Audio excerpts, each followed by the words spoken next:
Chaque jour, Charles et Carole vous présentent la leçon de l'école du sabbat.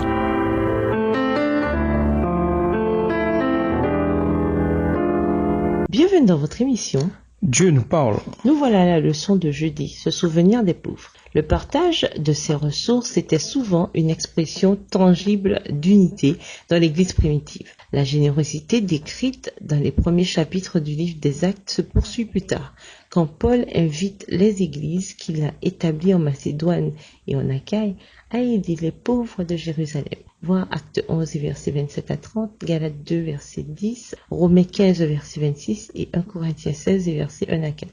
Cette offrande devient une expression concrète du fait que les églises, constituées principalement de croyants non juifs, aimaient leurs frères et sœurs d'héritage juif à Jérusalem et se souciaient d'eux.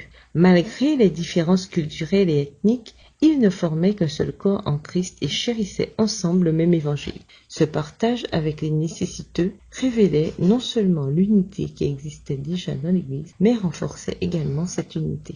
Lisons 2 Corinthiens 9, les versets 8 à 15.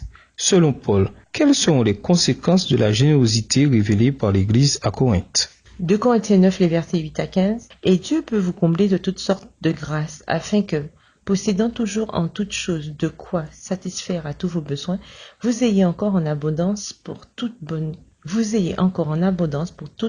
œuvre. Selon qu'il est écrit, il a fait des largesses, il a donné aux indigents. Sa justice subsiste à jamais. Celui qui fournit de la semence au semeur et du pain pour sa nourriture vous fournira et vous multipliera la semence, et il augmentera les fruits de votre justice. Vous serez de la sorte enrichis à tous égards pour toute espèce de libéralité qui, par notre moyen, feront offrir à Dieu des actions de grâce. » Verset 12.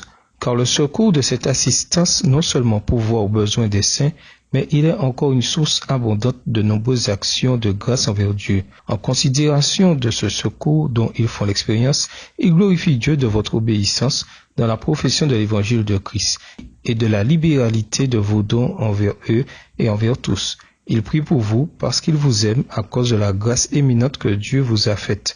Grâce soit rendue à Dieu pour son don ineffable. L'expérience d'unité de l'Église primitive nous montre ce qui peut encore être fait aujourd'hui. Mais l'unité ne s'est pas réalisée sans un engagement intentionnel de tous les croyants.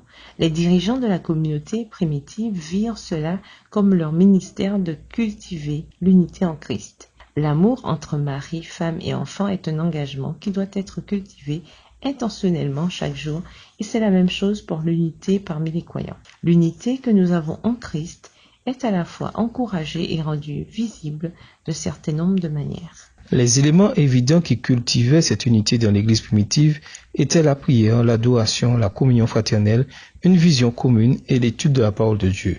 Les premiers chrétiens comprenaient non seulement leur mission de prêcher l'Évangile à toutes les nations, mais ils avaient également conscience de leur responsabilité de s'aimer et de prendre soin les uns des autres. Leur unité se manifestait dans leur générosité et leur soutien mutuel au sein de leur communion locale et plus largement entre les communautés d'église, même si de longues distances les séparaient. Leur générosité prouvait qu'ils n'avaient pas reçu la grâce de Dieu en vain.